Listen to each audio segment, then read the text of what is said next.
আসসালামু আলাইকুম।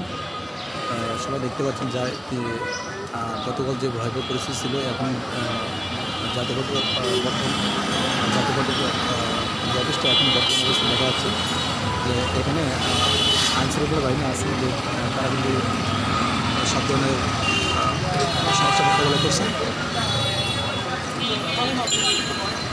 এখন আমরা দেখতে পাচ্ছি যে বিজয়নগর এলাকা বর্তমান স্বাভাবিক আছে।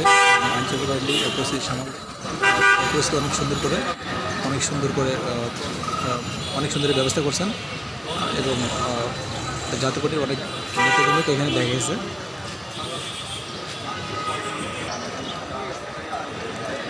আমরা দেখতে পাচ্ছি যে এখানে আইনশৃঙ্খলা বাহিনী সর্বক্ষণ পরিস্থিতি সামাল দেওয়ার জন্য এখানে বসে আছে এবং জাতীয় পার্টির বর্তমান অফিসের পরিস্থিতি এখানে আমরা দেখতে পাচ্ছি।